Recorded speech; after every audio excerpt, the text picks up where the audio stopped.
Hi friends, நான் உங்கள் Kisan general. இன்றைக்கி இந்த பதிவில் திருப்பரப்பு அருவி பற்றி பார்த்துருவோம். திருப்பரப்பு அருவி கன்னியாகுமரி மாவட்டத்தில் இருக்குது ஃப்ரெண்ட்ஸ். ரொம்ப அழகான அருவி. அது நாங்கள் போயிருந்தோம். அதை பார்த்துட்டு ஃப்ரெண்ட்ஸ்.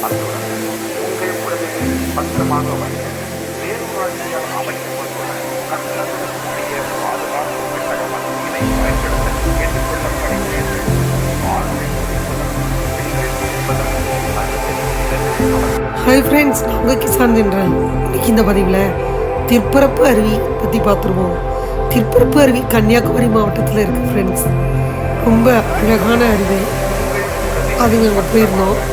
அதை பார்த்துட்டு ஃப்ரெண்ட்ஸ்.